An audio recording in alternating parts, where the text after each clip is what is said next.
नमस्कार cinema hall के दोस्तों। आज हमारे साथ जबरीमल पारख साहब और विनोद दास दोनों हैं और दोनों सिनेमा के शौकीन ही नहीं, सिनेमा की आदत है इनको और ये फिल्में देखते हैं, फिल्मों पर लिखते हैं, फिल्मों पर बातें करते हैं, फिल्मों पर चिंतन करते हैं। मैं चाहता हूं कि ये दोनों आपस में बात करें जिसे मैं आप लोगों के लिए पेश कर सकूं। तो शुरुआत करें जबरीमल जी। हाँ, विनोद जी जी आपके लेखन से तो मैं बहुत लंबे समय से परिचित रहा हूँ, आपकी कविताओं से, आपके आलोचनात्मक लेखन से भी।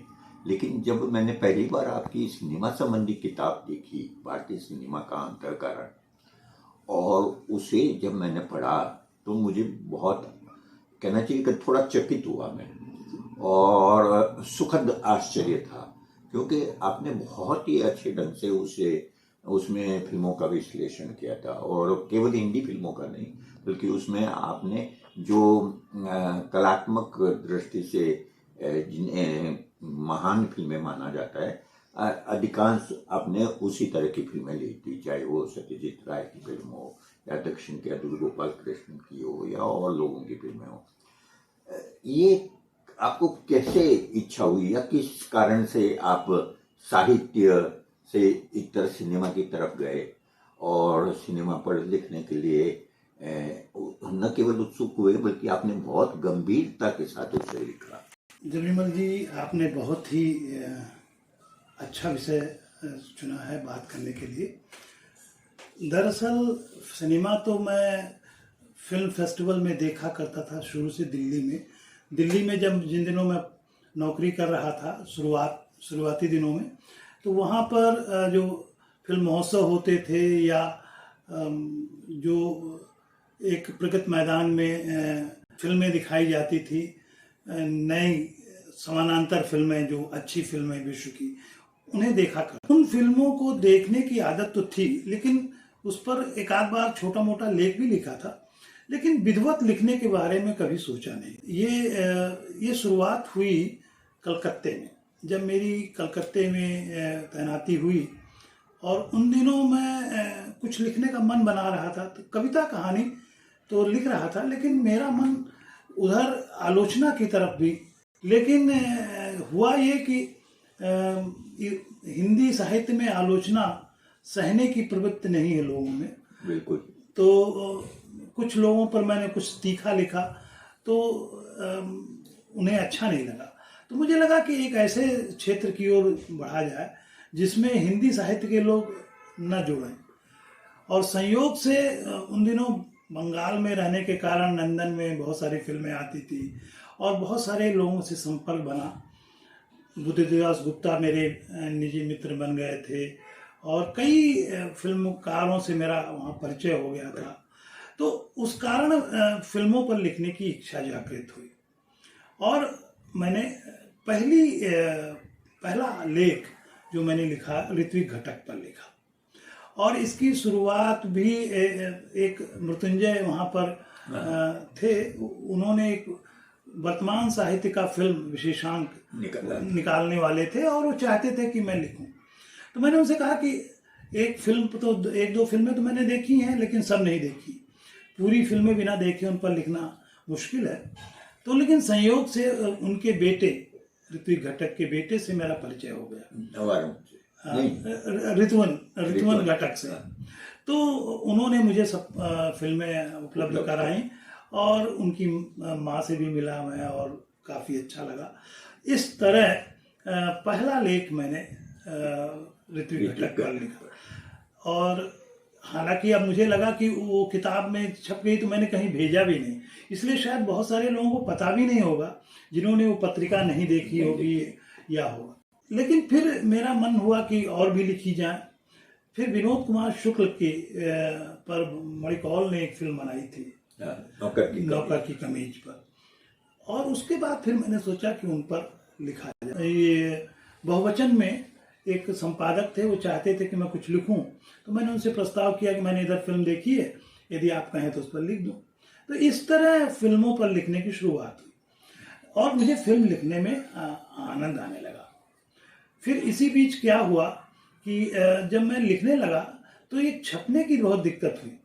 मुझे लगा कि हिंदी साहित्य, मेरा परिचय हिंदी साहित्य की पत्रिकाओं से था, वो ज़्यादातर फिल्मों पर चीज़ें छापती नहीं थी। हाँ। ये आप तो इस मामले में सौभाग्यशाली थे कि कथन में आपकी नियमित रूप से 15 साल तक आपका लेख छपता रहा। लेकिन उन दिनों मुझे पता नहीं था कि कथन, चूंकि आप उसमें लिख रहे थे, मुझे पता था, तो मुझे लगा कि शायद वो मुझे क्यों छापेंगे जब एक नियमित रूप से कोई लिख रहा है। तो फिर कथादेश के संपादक हरिनारायण जी से मैंने संपर्क किया और उन्होंने कहा कि हाँ, मैं छापूंगा और आप चाहे जितना बड़ा लेख दें। तो उन्होंने लेख नियमित रूप से छापा और वहाँ से लिखने की शुरुआत हुई। तो कई फिल्में जो थी, जो खास तौर से केरल मलयालम फिल्म जो थी, मलयाली फिल्में, उन्हें देखने के लिए फिर मैं पूना गया और वहाँ जाकर विधिवत मैंने देखा और फिर उसको मैंने लिखा। तो इस तरह फिल्म लिखने से एक मुझे 2 लाभ हुए। एक तो ये लाभ हुआ कि फिल्म के बहाने मैंने एक ये भी देखा कि उसमें किस तरह का समाजशास्त्र काम करता है और उसमें किस तरह की सामाजिक विषयों पर फिल्में बनी और उसका एस्थेटिक वैल्यू क्या है और किस तरह फिल्मों के बिंब के माध्यम से उस समाजशास्त्र की व्याख्या की जाती है। तो मुझे ये बड़ा रोचक काम लगा और बहुत ही इसमें सृजनात्मक आनंद की अनुभूति हुई। तो ये इस तरह से किताब की रूपरेखा बनी। ये जो आप बता रहे हैं, मुझे कुछ ऐसा याद आ रहा है जैसे एक बहुत सदगति पर और नौकर की कवि, ये दोनों साहित्यिक रचनाओं पर आई हिंदी की, जिन पर फिल्में बनाई और 2 बिल्कुल अलग तरह के फिल्मकारों ने, एक सत्यजीत रे ने बनाई, एक इन्होंने मणिकौल ने। तो ये जब आपने अपने लेखों में क्या है कि इनकी तुलना भी की है, जी, फिल्म की और मूल रचना की भी। बिल्कुल। मुझे ध्यान है कि आपने सदगति के संदर्भ में ये लिखा था कि उसके अंदर जो प्रेमचंद के लेखन में जो तलखी थी, जो गुस्सा था, वो डाइल्यूट हो गया। और वो डाइल्यूट हो गया। तो इस दृष्टि से फिल्मों को देखना, क्योंकि फिल्म तो एक अलग माध्यम है, बिल्कुल जाहिर है कि जब फिल्मकार फिल्म बनाएगा तो वो चीजें जो एक रचना में व्यक्त हो रही है वो फिल्म में तो नहीं आएगी। तो इसको आप कितनी मतलब इम्पोर्टेंस देते हैं, ये जो अंतर होता है? अंतर तो होगा, लेकिन मैं अंतर से ज्यादा उस दृष्टि को देख रहा था कि सत्यजीत राय की क्या दृष्टि थी और प्रेमचंद जी की दृष्टि थी। सत्यजीत राय किस तरह से बिंबों को सृजित करते थे और उन बिंबों में और जो दृश्य हमारे प्रेमचंद निर्मित करते थे, उन दोनों की दृष्टियों में, दृश्यों की दृष्टियों में क्या फर्क है। दृष्टि में, स्पेस में, मान लीजिए कि वो किन चीजों को ज्यादा महत्व देते हैं। वो पंडित को महत्व अधिक देते हैं या दलित को अधिक महत्व देते हैं, उसका फ्रेम में, कितने फ्रेम में आता है और किस तरह के फ्रेम में वो रखते हैं। तो मुझे ये देखना दिलचस्प लगा और इससे मुझे एक रचनाकार के मन को और उसके व्यक्तित्व को भी समझने की तरीका एक मैंने इसको विकसित किया। और मुझे लगता है कि एक आलोचक को ये भी देखना चाहिए कि उसकी दृष्टि कैसे काम करती है। विनोद जी, क्या है कि जब मैं सदगति की आलोचना पढ़ रहा था, आपकी बातों से सहमत हुआ और मैंने अपने लेख में उसका उल्लेख भी किया, उसको उद्धृत भी किया। लेकिन मुझे यह लगता है कि ये सही है कि कोई शब्द में जो तलखी और गुस्सा था प्रेमचंद का, वो फिल्म में नहीं आया। लेकिन फिल्म के कुछ बिंब ऐसे हैं जो मुझे ये लगता है कि प्रेमचंद के तलखी और गुस्से से कम पावरफुल नहीं है। जैसे मैं आपको याद दिलाना चाहूंगा कि जब वो लकड़ी से दुखी जो है, दुखी नाम है या दुखी, हाँ, वो लकड़ी काटता है, वो दृश्य जो है, वो उसका मैंने उल्लेख भी किया किया है आपने कि उसको जो काटने का दृश्य है वो अद्भुत है। वो प्रेमचंद नहीं वो शब्दों से हो ही नहीं पा सकता था ये। और कई बार देखिए, सत्यजीत राय ने यदि आप सत्यगति के बाद दूसरी उनकी फिल्म शतरंज के खिलाड़ी देखें, तो मेरा ये मानना है कि शतरंज के खिलाड़ी को एक तरह से सतीश राय ने एक बहुत व्यापक फलक दे दिया, और उसका अध्ययन एक अलग तरह से मैं करना चाहूँगा, और उसमें बताना चाहूँगा कि किस तरह से सतीश राय प्रेमचंद की कहानी का विस्तार करते हैं। हाँ, विस्तार करते हैं, उसे बहुत एपिकल बना देते हैं और उसको एक हिस्टोरिकल परपेक्ष में रख देते हैं, जबकि कहानी में वो परपेक्ष नहीं। तो मुझे लगता है कि एक अध्ययन, ये कथा के साहित्य के साथ अध्ययन करना है तो हमें इन पहलुओं को भी ध्यान में रखना होगा। बिल्कुल। और चूंकि आप तो एक सामाजिक फिल्मों पर अध्ययन करते रहे हैं, समाज शास्त्र की दृष्टि से हिंदी फिल्मों का अध्ययन आपका बड़ा गहन रहा है। आपकी अभी हाल में 2 किताबें आई हैं, उससे पहले भी हिंदी सिनेमा का समाज शास्त्र ऐसी किताब है। तो आप अपने बारे में बताइए कि आपका रुझान कैसे हुआ। आप तो शुद्ध साहित्य के व्यक्ति हैं और अध्यापक, एक अध्यापन का काम भी साहित्य का रहा है आपका, तो आप कैसे इससे जुड़े? नहीं, जुड़ने का तो जो सवाल है कि ये सही है कि फिल्मों देखने की रुचि तो बचपन से थी, और उस तरह से सिर्फ ऑफ बीट फिल्में, जिन्हें कला फिल्में कहा जाता है, उस तरह की फिल्में देखने का बल्कि उतने अवसर मुझे प्राप्त नहीं हुए कुछ सीमाओं के कारण। जैसे मैं पहले जोधपुर में रहा, वहाँ पर जब ये जो सिनेमा सोसाइटी, फिल्म सोसाइटी बननी शुरू हुई, वो तब बनी जब मैं नहीं था। और जब मैं अमरोहा में था तो वो तो इतना छोटा शहर था, तो मैंने ज्यादातर लोकप्रिय, जिसे पॉपुलर सिनेमा कहते हैं, वो ही मैंने देखा। और टीवी पर कभी कभार जो फिल्में आती थी वो मैं देखा करता था। तो जब मैं लिखना शुरू किया तो उत्तरार्ध में मैंने आरंभ में लिखा सव्यसाची, जिसके संपादक थे। तो सव्यसाची से कई बार उन्हें भी फिल्में देखने का बड़ा शौक था। उन्होंने एक छोटी किताब भी लिखी थी हिंदी फिल्में करके। अच्छा। और उनसे बात होती थी तो उन्होंने मुझे प्रेरित किया कि देखो, ऑफ बीट फिल्में या कला फिल्में जो हैं या समानांतर सिनेमा, इस पर लिखने वाले तो हिंदी में बहुत हैं। नेत्र सिंह रावत भी है और लोग भी लिखते रहते हैं और खूब चपता है। लेकिन ये पॉपुलर सिनेमा जिन्हें करोड़ों लोग देखते हैं, उस पर भी एक बात होनी चाहिए। वो क्या कर रही है लोगों के साथ, वो फिल्में क्या कर रही है, इसका जरूर अध्ययन होना चाहिए। बिल्कुल। और इसका अध्ययन अगर करो और कुछ काम की बातें हम अपने पाठकों तक पहुंचा सकें तो ये ज्यादा जरूरी है। तो उनसे उन्होंने एक तरह से मेरे सामने न केवल मुझे प्रोत्साहित किया बल्कि मेरे सामने एक चुनौती भी फेंकी कि मुझे लिखना चाहिए। तो मैंने ये उनके कहने से लिखना शुरू किया, और उद्देश्य यही था कि पॉपुलर सिनेमा को एनालाइज करना, पॉपुलर सिनेमा की ताकत को और उसकी सीमा को। और लोग केवल सिनेमा घर में जाके फिल्म देखते हैं या उसके साथ वो अपने साथ कुछ लेके भी आते हैं। उनकी जो सोच है, उनका जो जीवन शैली है, जीवन पद्धति है, उस पर कुछ असर होता है या नहीं होता है। और इन चीजों से प्रेरित होकर मैंने लिखना शुरू किया और मैंने तरह तरह से उसका विश्लेषण किया।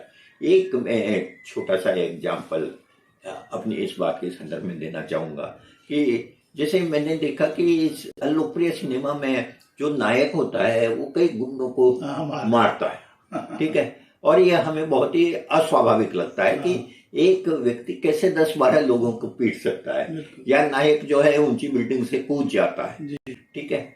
लेकिन मैंने ये देखा कि इन दृश्यों में जो आम दर्शक है वो सबसे ज्यादा आनंद लेते हैं जी। मैंने कहा कि ये आनंद किस चीज से ले रहे हैं।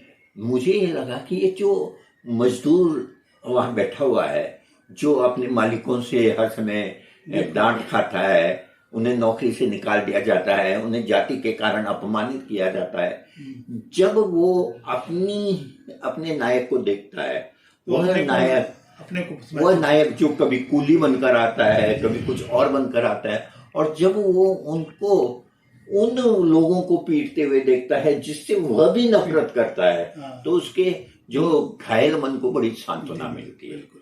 और ये मैंने महसूस किया, और इसलिए मुझे लगा कि ये लोकप्रियता के पीछे वास्तव में कहीं न कहीं हमारे सामाजिक कारक हैं बिल्कुल। जो फिल्मों को लोकप्रिय बनाते हैं। और अगर हम उन चीजों को ध्यान में रखें तो हम फिर उन फिल्मों पर भी विचार कर सकते हैं जो एक नकारात्मक असर भी डालते हैं। बिल्कुल। जैसे शोले फिल्म है, शोले फिल्म में वो जो अधिकारी है, पुलिस अधिकारी जो जमींदार भी है, ठाकुर साहब है, वो अपने परिवार का बदला लेने के लिए कानून की मदद लेने की बजाय, जबकि वो खुद पुलिस अधिकारी रहा है, कानून की मदद लेने के बजाय दो अपराधियों को हायर करता है, उनको खरीदता है। तो ये एक तरह से इस चीज को लोकप्रिय इसने बनाया कि कानून आपकी मदद नहीं कर सकता, आपको अपनी मदद खुद करनी पड़ेगी, कानून अपने हाथ में लेना पड़ेगा। और ऐसी फिल्में बहुत ढेरों बनी। अमिताभ बच्चन तो इसके नायक बने। और मुझे लगता है कि आज जिस राजनीतिक सामाजिक परिस्थिति में हम फंसे हुए हैं, उसके कारण उसमें कहीं न कहीं आम आदमी के मन में इस विश्वास को भर दिया गया है कि कानून आपकी मदद नहीं कर सकता, आपको अपने दुश्मन का मुकाबला खुद करना पड़ेगा। और खतरनाक ये भी है कि वो जो फिल्म में जिसे खलनायक समझ रहा था, उसकी जगह एक काल्पनिक खलनायक उनके दिमाग में बैठा दिया गया, और वो अब उनके विरुद्ध जो है वो सब कुछ करने को तैयार है जो एक फासिस्ट सत्ता करती है। तो मुझे ये लगा कि लोकप्रिय सिनेमा पर लिखना चाहिए। मैंने जब लिखना शुरू किया इस पर, तो एक कारण ये भी था, मैं आपसे शेयर कर लूं, इस बात को साझा करना चाहता हूं कि दरअसल हिंदी में जो कला फिल्मों पर लिखा जाता था उससे मैं बड़ा असंतुष्ट था। क्योंकि वो बड़ा सतही होता था। एक दो लोगों को छोड़ दीजिए, अधिकांश लोगों का ये था कि वो सिर्फ नेम ड्रॉपिंग करते थे मोस्टली। उसकी जो सामाजिक और उसकी जो एस्थेटिक चीज़ों पर चर्चा नहीं होती थी। तो मुझे लगा कि यदि आपको सिनेमा पर लिखना है तो एक विधिवत उसी तरह से, एक शास्त्र की तरह से, सिनेमा के एक शास्त्र की तरह से उसको लिखा जाना चाहिए। तो जैसे कि मैं नाम नहीं लेना चाहता, जो आप कह रहे हैं कि बहुत सारे लोग लिख रहे थे उस पर, तो उनसे बड़ा मैं असंतुष्ट था उनके लेखन से। तो शायद उसके पीछे लिखने का कारण था कि देखिए कि इस तरह भी लिखा जाना चाहिए, और इस तरह लिखने से कोई पाठकों का या उनका लाभ हो सकता है। हालांकि मुझे नहीं मालूम कितने पाठकों का लाभ हुआ, लेकिन ये ज़रूर है कि लिखने की तरीका यही होना चाहिए कि मैंने क्या किया था जब लिखना शुरू किया कि एक फिल्मकार के बारे में उसका स्वभाव, उसका परिचय देते हुए उसके साथ साथ उसकी सामाजिकता, उसके एस्थेटिक वैल्यू और उसकी और समकालीन उस विषय पर लिखी हुई फिल्में, उनका तुलनात्मक अध्ययन, एक तरह से एक समग्र चित्र एक बने, एक ऐतिहासिक परिप्रेक्ष्य के साथ, पूरा ऐतिहासिक परिप्रेक्ष्य के साथ, सामाजिक परिप्रेक्ष्य के साथ, आर्थिक परिप्रेक्ष्य के साथ। तो मैंने कुछ विमर्श मूलक फिल्में भी चुनी और 13 फिल्म मेकर्स पर हमने लगभग लिखा।